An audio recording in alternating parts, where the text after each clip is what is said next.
ओम शांति। अॼु जी मुरली तारीख़ है 29/8/2021। अॼु अव्यक्त बाप दादा जो रिवाइज स्कोर 12/3/1988। अॼु मुरली में टॉपिक आहे 3 प्रकार जा स्नेह तथा दिल जा स्नेही ॿारनि जूं विशेषताएं। अॼु बाप दादा पंहिंजी स्नेही सहयोगी ऐं शक्तिशाली अहिड़ा 3 प्रकार जी विशेषता सां संपन्न ॿारनि खे ॾिसनि था। ये 3 विशेषताएं जंहिंमें आहिनि उहे ई विशेष आत्मा में नंबर 1 आत्मा आहे। स्नेही भी हुजे ऐं सदा हर कार्य में सहयोगी भी, साथ साथ शक्तिशाली भी हुजे। स्नेही तो सभी आहिनि, लेकिन स्नेह में हिकु हूंदो आहे दिल जो स्नेह, ॿियो हूंदो आहे समय प्रमाण मतलब जो स्नेह, टियों हूंदो आहे मजबूरी जे समय जो स्नेह। जो दिल जा स्नेही आहिनि उन्हनि जी विशेषता इहा हूंदी कि उहे सर्व संबंध ऐं सर्व प्राप्ति सदा सहज ऐं स्वतः अनुभव कंदा। दिल जा स्नेही जेका बाबा खे दिल सां प्यार कंदा हूंदा उहे सर्व संबंध सर्व प्राप्ति सदा सहज स्वतः अनुभव कंदा। हिकु संबंध जी अनुभूति में भी कमी न हूंदी। ऐं ॿियो जीअं समय ओड़ो संबंध जे स्नेह जे भिन्न भिन्न अनुभव करण वारा हूंदा। समय ते अलॻि अलॻि संबंध, जहिड़ो समय ओड़ो संबंध, ऐं उन स्नेह सां संबंध जे स्नेह सां भिन्न भिन्न अनुभव भी कंदा। समय खे ॼाणण वारा ऐं समय प्रमाण संबंध खे भी ॼाणंदा आहिनि कि कहिड़े समय ते कहिड़े संबंध निभाइणो आहे ऐं उन सां संबंध निभाईंदे पोइ उन्हनि खे अलॻि अलॻि अनुभूति भी थींदी अथनि। अगरि बाप जॾहिं शिक्षक जे रूप में असांखे श्रेष्ठ पढ़ाई पढ़ाए थो, अहिड़े समय ते शिक्षक जे संबंध जो अनुभव न करे सखा जे रूप में असां अनुभूति था करूं, मिलन था मनायूं, रूह रियान था करूं, त पढ़ाई जी तरफ़ अटेंशन न हूंदो न। पढ़ाई जे समय अगरि कोई चए कि मां आवाज़ खां परिस्थिति जो ॾाढो शक्तिशाली अनुभव तो करां, त पढ़ाई जे समय छा इहे राइट आहे? छो जी जॾहिं बाप शिक्षक जे रूप में पढ़ाई द्वारा श्रेष्ठ पद जी प्राप्ति कराइण ईंदो आहे त हुन समय टीचर जे समान गॉडली स्टूडेंट लाइफ ही यथार्थ आहे न। इनखे चइबो आहे समय जी पहचान, प्रमाण, संबंध जी पहचान कि कहिड़े समय ते कहिड़े संबंध मूंखे भाव सां निभाइणो आहे। संबंध प्रमाण पोइ स्नेह जी प्राप्ति जी भी अनुभूति करणी आहे। इहा बुद्धि खे एक्सरसाइज करायो। अर्थात जीअं समय जहिड़ो समय हुजे हुन समय ओड़ो स्वरूप और स्थिति में स्थित थी सघो। बाबा चईंदा आहिनि जीअं कोई शरीर में भारी बोझ आहे त पंहिंजे शरीर खे सहज जाते चाहे उहा मोल्ड न करे सघंदो आहे न। उहा ही अगरि मोटी बुद्धि आहे कंहिंजी, अर्थात कहिड़े न कहिड़े प्रकार जो व्यर्थ बोझ व व्यर्थ किचिड़ो बुद्धि में भरियल आहे, त कोई न कोई अशुद्ध या कोई न कोई अशुद्धि आहे। त अहिड़ी बुद्धि वारा जे समय जीअं बुद्धि खे मोल्ड करणु चाहियूं उहो करे न सघंदा आहिनि, छो जी व्यर्थ जो किचिड़ो भरियल आहे। इन करे ॾाढो स्वच्छ महीन अर्थात अति सूक्ष्म बुद्धि, दिव्य बुद्धि, बेहद जी बुद्धि, विशाल बुद्धि खपे। कंहिंजे लाइ? जहिड़ो समय ओड़ो संबंध निभाइण लाइ कहिड़ी बुद्धि खपे? स्वच्छ महीन में अर्थात सूक्ष्म बुद्धि, दिव्य बुद्धि, बेहद जी बुद्धि, विशाल बुद्धि। अहिड़ी बुद्धि वारा ही सर्व संबंध जो अनुभव कंदा। जीअं समय ओड़ो संबंध, उहो ही स्वरूप खे अनुभव कंदा। त स्नेही तो सभी आहिनि, लेकिन सर्व संबंध जो स्नेह समय प्रमाण अनुभव करण वारा, सदा ही इन अनुभव में बिजी रहण वारा, हर समय जे भिन्न भिन्न प्राप्ति में एतिरो लवलीन रहंदा, मग्न रहंदा, जो कहिड़े भी प्रकार जो विघ्न भी उन्हनि खे पंहिंजी तरफ़ झुकाए न सघंदा आहिनि। त हिन सां इहो भी फ़ाइदो आहे कि विघ्न भी असांखे झुकाए न सघंदो आहे, असां लवलीन रहंदासीं। इन करे स्वतः ही सहज योगी स्थिति जो अनुभव कंदा। इनखे चइबो आहे नंबर 1 यथार्थ स्नेही। स्नेह जे कारण अहिड़ी आत्मा खे समय ते बाप द्वारा हर कार्य में स्वतः ही सहयोग जी प्राप्ति भी थींदी रहंदी आहे। त हिकु ॿियो बि असांखे इहो बेनिफिट थी वियो, बाबा जी मदद भी मिलती रहंदी। इन कारण स्नेह अखंड अटल अचल अविनाशी अनुभव थींदो। सम्झो, ये नंबर 1 स्नेही जी विशेषता आहे। ॿियो ऐं टे जो वर्णन करण जी त आवश्यकता न आहे, छो जी सभु सुठी तरीक़े सां ॼाणंदा आहिनि त बाप दादा अहिड़े स्नेही ॿारनि खे ॾिसनि पिया। आदि खां अञा ताईं स्नेह हिकु रस रहियो आहे या समय प्रमाण, समस्या प्रमाण व ब्रह्मण आत्माउनि जे संपर्क प्रमाण भी स्नेह बदिलजंदो आहे। हिन में भी फ़र्क़ु पइजी वेंदो आहे न। अॼु स्नेह जो ॿुधायो, पोइ सहयोग ऐं शक्तिशाली टई विशेषता वारी आत्माउनि जो महत्व ॿुधाईंदासीं। टई ज़रूरी आहिनि न, स्नेह भी खपे त सहयोगी भी खपे त शक्तिशाली स्थिति भी खपे। तव्हां सभु अहिड़ा स्नेही आहियो न, प्रैक्टिस अथव न। जॾहिं जाते बुद्धि खे स्थित करणु चाहियो उहो करे सघो। कंट्रोलिंग पावर अथव। रूलिंग पावर तॾहिं ईंदी आहे जॾहिं पंहिंजे में कंट्रोलिंग पावर हुजे, ऐं जो स्वयं खे ई कंट्रोल न करे सघे उहो राज्य छा कंट्रोल कंदो। इन करे स्वयं खे कंट्रोल में हलाइण जी शक्ति जे अभ्यास हाणे खां ई खपे। स्वराज्य अधिकारी जे पंहिंजे कर्मेंद्रियन मन बुद्धि के पंहिंजे कंट्रोल में रखियो संस्कारनि खे, उहो ई त विश्व राज्य अधिकारी ठहींदो न।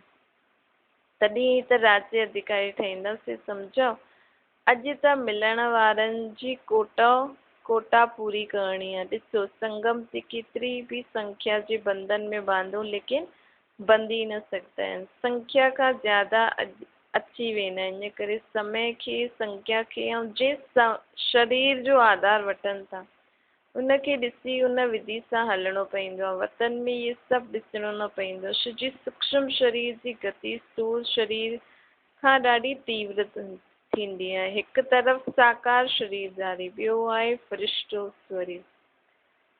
ॿिन्हिनि जे हलण में केतिरो अंतर आहे न। फ़रिश्तो केतिरे में पहुची वेंदो ऐं साकार शरीरधारी केतिरे में पहुचंदा, ॾाढो अंतर आहे न। ब्रह्मा बाप भी सूक्ष्म शरीरधारी ठही केतिरी तीव्र गति सां चारों ओर सेवा था करनि। उहो ई ब्रह्मा साकार शरीरधारी रहे ऐं हाणे उहो ई सूक्ष्म शरीरधारी त केतिरो तीव्र गति सां अॻियां वधे थी न सेवा, ऐं वधंदी भी रहंदी। इहे त अनुभव करो था न। सूक्ष्म शरीर जी गति हिन दुनिया में सभिनि खां तीव्र गति जी साधननि सां तेज आहे। हिकु ई सेकेंड में उन समय अनेकनि खे अनुभव कराए सघंदा आहिनि, ऐं काथे भी हुजनि। त सभु चईंदा कि असां हिन समय बाप खे ॾिठो या बाप सां मिलिया।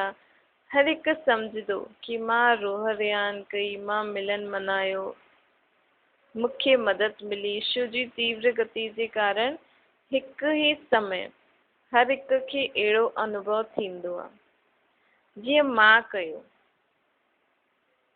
त फ़रिश्तो जीवन बंधन मुक्त जीवन थींदो। बाबा चईंदा आहिनि, भल सेवा जो बंधन आहे लेकिन एतिरो फास्ट गति आहे जो जेतिरो भी करो ओतिरो करजे उहे भी सदा फ्री आहे। जेतिरो ही प्यारो ओतिरो ही न्यारो। कराईंदा भी सभिनि खां आहिनि।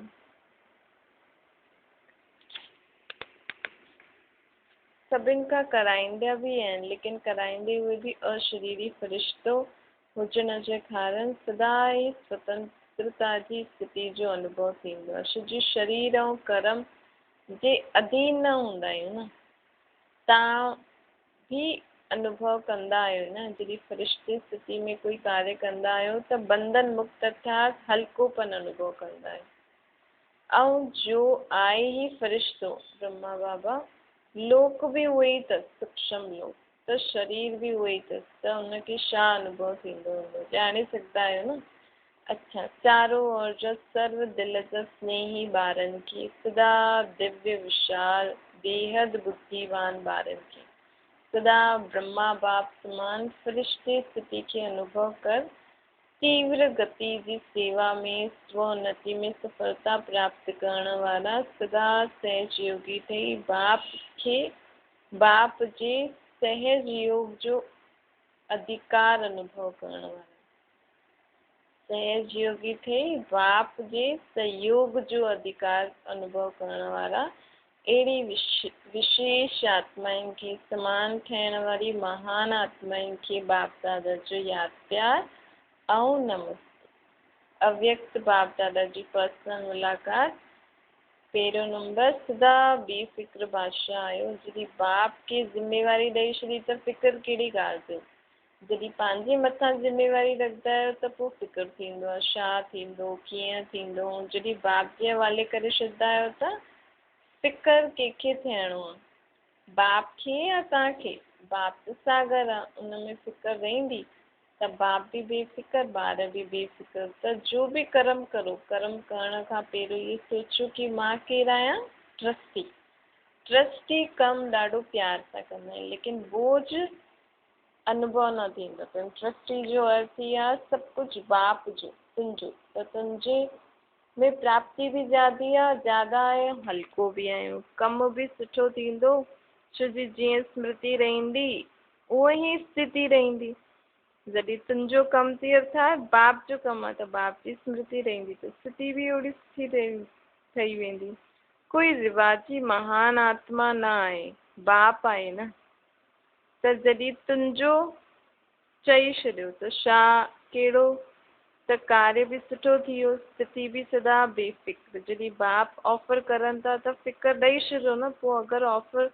नथा मञो त छा कंदा बाप बि बाप जी ऑफर आहे बोझ छॾो त सदा बेफिक्र रहंदा ऐं ॿियनि खे बेफिक्र ठहिण जी अनुभव जी विधि बि ॿुधाईंदव ख़ुदि थींदव तॾहिं त ॿियनि खे ॿुधाईंदव न ॾाढो आशीर्वाद मिलंदो कंहिंजो बोझ व फिकर वठो त दिलि जी दुआयूं मिलंदियूं ऐं पाण बि वठी करे कंहिंखे ॾींदासीं बाबा खे ई ॾींदासीं न त स्वयं बि बेफिक्र बादशाह ऐं ॿियनि जी बि शुभ भावना जी दुआयूं मिलंदियूं त बादशाह आहियो अविनाशी धन जा बादशाह आहियो बादशाह खे छा परवाह विनाशी बादशाहनि खे त वरी बि चिंता रहंदी आहे किथे असांखे कोई मारे न छॾे या कुझु अहिड़ो घाटो न पइजी वञे हिते त अविनाशी बादशाह आहियूं कोई फिकर न आहे ऐं धन जी बि कमाई थिए थी छो जी ॿियनि जी बि मदद करो था त शुभ भावना जी प्राप्ति बि थिए थी ॿियो आहे अविनाशी सुख ऐं अल्पकाल जो सुख ॿिन्हिनि जा अनुभवी आहियो न अल्पकाल जो सुख आहे स्थूल साधननि जो सुख अविनाशी सुख आहे ईश्वरीय सुख त सभिनि खां सुठो सुख कहिड़ो ईश्वरीय सुख जॾहिं मिली वेंदो आहे त विनाशी सुख आपे ई पुठियां छॾिजी वेंदो जीअं कोई धूप में हलंदो आहे त हुनजे पुठियां परछाई आपे ई वेंदी आहे न अगरि तव्हां परछाई जे पुठियां वञो त कुझु मिलंदो त जो ईश्वर सुख जी तरफ़ वेंदा आहिनि उन्हनि जे पुठियां अल्पकाल जो सुख स्वतः ई परछाई जे तरह ईंदो रहंदो आहे महिनत न करणी पवंदी आहे जीअं चईंदा आहियूं जाते परमार्थ उते व्यवहार स्वतः सिद्ध थींदो आहे इहे ईश्वरीय सुख आहे न परमार्थ आहे ऐं विनाशी सुख व्यवहार आहे त जाते परमार्थ जे अॻियां व्यवहार आपे ई ईंदो आहे त सदा हिन अनुभव में रहणो आहे जंहिंसां ॿई मिली वञनि न त हिकु मिलंदो ऐं ॿियो बि उहो बि विनाशी कॾहिं मिलंदो ई न कॾहिं मिले कॾहिं न मिले चीज त विनाशी आहे न त अहिड़ी मिले ई छा मिलंदो हुन सां त ईश्वरीय सुख मिली वेंदो आहे न त हुन सां सभु सुख मिली वेंदा आहिनि दुख जो नाम निशान ख़तमु थी वेंदो आहे ईश्वरीय सुख मिली वञे सभु कुझु मिली वञे कोई अप्राप्ति न रहे अविनाशी सुख में रहण वारा विनाशी चीजुनि खां न्यारा थी करे ई उनखे यूज़ कंदा फसदा न जॾहिं असां पंहिंजे खे आत्मा सम्झी करे परमात्मा खे यादि कंदासीं परमात्मा जी श्रीमत ते हलंदासीं उन सां सॼो ॾींहुं उन सां गॾु कर्म कंदासीं त असां अविनाशी सुख सां भरपूर थी वेंदासीं न पोइ कोई चीज़ मिले न मिले कोई असांखे सुख ॾे न ॾे कोई प्यार करे न करे उहो असांजे असां हुन में फसंदासीं न, छोकी असां भरपूर आहियूं। और वैसे भी असां अगरि भरपूर रहंदासीं त आप ही ये सभु चीजूं असांखे मिलंदियूं ई सही, ऐं मिलंदियूं बि, यूज़ बि कंदासीं, कार्य में बि लॻाईंदासीं, संबंध में बि ईंदासीं, लेकिन कंहिंमें फसंदासीं न। टियों आहे, सदा पंहिंजे खे कल्प पहिरों वारा विजयी पांडव सम्झंदा आहियो। जॾहिं बि पांडवनि जी यादगार ॾेखारींदा आहिनि त ईअं लॻंदो आहे इहे असांजो यादगार आहे, ईअं लॻंदो अथव त पांडव अर्थात सदा मज़बूत रहण वारा। हिन करे ई पांडवनि जो शरीर लंबो चौड़ो ॾेखारींदा आहिनि, कॾहिं कमज़ोर न ॾेखारींदा आहिनि। छो जी असली पाण आत्मा आहियूं पांडव। बाबा चवनि था तव्हां आत्मा आहियूं पांडव, परमात्मा जी यादि में रही करे शक्तिशाली रहंदा आहियो न, त आत्मा बाद शक्तिशाली आहे, उन्हनि पोइ शरीर शक्तिशाली ॾेखारे छॾियो अथनि। पांडवनि जी विजय प्रसिद्ध आहे। कौरव श्रोणी हूंदे हुए बि हारजी वेंदा आहिनि। पांडव 5 हूंदे हुए बि जीती वेंदा आहिनि। छो विजयी थींदी आहे? छो जी पांडवनि सां गॾु बाप आहे। पांडव शक्तिशाली आध्यात्मिक शक्ति आहे न, हिन करे श्रोणी कौरवनि जी शक्ति उन्हनि जे अॻियां कुझु बि न आहे। ईअं आहे न, कोई बि साम्हूं अचे, माया कहिड़े बि रूप में अचे त बि उहो हार खाई करे हली वेंदी, असां जीत पाए छॾंदासीं। इनखे चइबो आहे विजयी पांडव। माताएं बि पांडव सेना आहिनि न, या घर में रहण वारा आहियो। जो कमज़ोर हूंदा आहिनि उहो घर में छुपल हूंदा आहिनि, बहादुर मैदान में ईंदा आहिनि। त किथे रहंदा आहियो, मैदान में या घर में? त सदा इन नशे में अॻियां वधंदा रहो कि असां पांडव सेना जा विजयी पांडव आहियूं। चौथों आहे, पंहिंजे खे बेहद जे निमित्त सेवाधारी सम्झंदा आहियो। बेहद जे सेवाधारी अर्थात कहिड़े बि मैंपन में व मेरेपन जी हद में अचण वारा न। बेहद में न मैं आहियां न मुंहिंजो आहे, न मां आहियां न मुंहिंजो आहे, सभु बाप जो आहियां। मां बि बाप जो आहियां त सेवा बि बाप जी। हिनखे चइबो आहे बेहद जी सेवा। अहिड़ा बेहद जा सेवाधारी आहियो या हद जा आहियो। बेहद जी सेवाधारी बेहद जो राज्य प्राप्त कंदा आहिनि। सदा बेहद बाप, बेहद सेवा ऐं बेहद राज्य भाग्य, इहे ई स्मृति में रखो त बेहद जी ख़ुशी में रहंदो।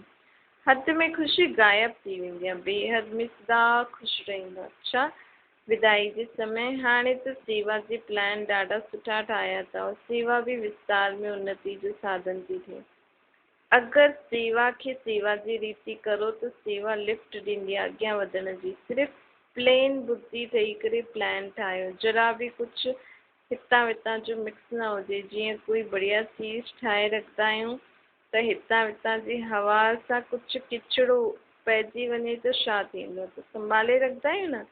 त उअं ई हितां वितां जो कुझु बि मिक्स न हुजे सेवा जे प्लान में।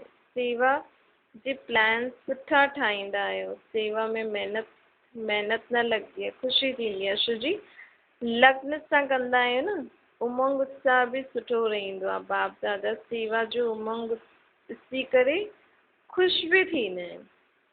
सिर्फ़ु मिक्स न हुजे त जेतिरी समय में सेवा थिए हुन खां 4 गुणा थी सघंदी आहे। छो जी मिक्सचैरिटी जे कारण धीमी पइजी वेंदी आहे। प्लेन बुद्धि फास्ट गति जी सेवा खे प्रत्यक्ष ॾेखारींदी। हाणे पोइ इहे न सोच, बाबा चवंदा आहिनि हाणे बि सोचणो पवंदो आहे कि ईअं करे ईअं न करे, कंहिंजे लाइ कि हा ईअं करे ईअं न करे, इहो त न थी वेंदो, उहो त न थी वेंदो। लेकिन सभु हिकु बुद्धि थी वञनि कि जंहिं कयो उहो सुठो आहे, जो बि करे थो उहो सुठो थो करे। इहो पाठ पको थी वञे त सेवा में तीव्र गति थी वेंदी। वैसे पहिरों खां सेवा जी गति सुठी आहे, वधे थी, सफलता बि मिले थी। लेकिन हाणे जे हिसाब सां, विश्व जी आत्माउनि खे संदेश ॾियण जे हिसाब सां त अञा कोने ताईं पहुचणो आहे। किथे 550 करोड़ आत्माऊं, किथे संदेश पहुचो आहे 1 करोड़ 2 करोड़ ताईं। बाक़ी केतिरा पिया आहिनि? हा, इहे राजधानी जे नज़दीक वारा त पहुची विया, लेकिन संदेश त सभिनि खे ॾियणो आहे न, वरितो त सभिनि खे ॾियणो आहे, चाहे मुक्ति जो चाहे जीवन मुक्ति जो, लेकिन ॾियणो त सभिनि खे आहे। हिकु भी बाप जो ॿार वंचित न रहे वञे। कहिड़ा भी बाप जी वर्से जे अधिकारी त सभिनि खे ई थियणो, कहिड़ा भी हुजनि, चाहे कहिड़ी भी विधि सां संदेश ॿुधनि। इनखे चइबो आहे तीव्र गति। इहे भी समय अची वेंदो, थींदो ई सही। हाणे धीरे धीरे सभु धर्म वारा पंहिंजी ॻाल्हियुनि मां मोल्ड था थियनि। पहिरियों कट्टर हुया, हाणे मोल्ड था थियनि। चाहे क्रिश्चन आहिनि, चाहे मुस्लिम आहिनि, लेकिन भारत जी फिलॉसफी जे अंदर खां रिगार्ड रखते हैं। छो जी भारत जी फिलॉसफी में सभु प्रकार जी रमणीकता आहे न, अहिड़े ॿिए धर्मनि में न आहे। हिते कहाणियुनि जी रीति, ड्रामा जी रीति सां भारत जी फिलॉसफी जो जे प्रकार सां वर्णन कंदा आहिनि, उहो ई ॿिया धर्मनि में काथे न कंदा आहिनि। इन करे जो हिकदमि कट्टर आहिनि, वो भी अंदर अंदर सम्झंदा आहिनि कि भारत जी फिलॉसफी, हुन में भी आदि सनातन फिलॉसफी घटि न आहे। उहो भी ॾींहुं ईंदो जॾहिं सभु चईंदा अगरि फिलॉसफी आहे त आदि सनातन धर्म जी आहे। हिंदू शब्द सां बिगड़ंदा आहिनि, लेकिन आदि सनातन धर्म सां न बिगड़ंदा, उन्हनि खे रिगार्ड ॾींदा। गॉड त हिकु आहे त धर्म भी हिकु आहे। असां सभु हिकु धर्म वारा आहियूं। ये धीरे धीरे आत्माउनि जे धर्मनि जी तरफ़ सभु आकर्षित थींदा। अच्छा, वरदान आहे मनन शक्ति द्वारा वेस्ट जे वेट खे समाप्त करण वारा सदा शक्तिशाली ठहनि। आत्मा ते वेस्ट जो वेट आहे। वेस्ट संकल्प, वेस्ट वाणी, वेस्ट कर्म, इन सां आत्मा भारी थी वेंदी आहे। हाणे हिन वेट खे ख़तमु करो, हिन वेट खे समाप्त करण जी लाइ सदा सेवा में बिजी रहो। मनन शक्ति खे वधायो।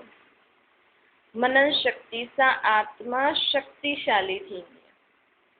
जीअं भोजन हजम करण सां खून ठहींदो आहे, उहे ई शक्ति, उहा शक्ति पोइ कमु कंदी आहे शरीर खे हलाइण जी। ईअं ई मनन शक्ति सां, मनन शक्तिअ सां सुठो सुठो ॻाल्हियुनि जो असां मनन करूं, वीचार करूं, त हुन सां आत्मा जी शक्ति वधंदी आहे। स्लोगन आहे, जो पंहिंजे स्वभाव खे सरल ठाहे छॾंदो, उन्हनि जो समय व्यर्थ न वेंदो। स्वभाव खे सरल ठाहिण अर्थात जीअं माण्हू जीअं समय हुनखे हुन अनुसार ई हलायो, लेकिन पंहिंजे नियम मर्यादा में रही करे, त असांजो समय कॾहिं वेस्ट न थींदो। अच्छा, ओम शांति।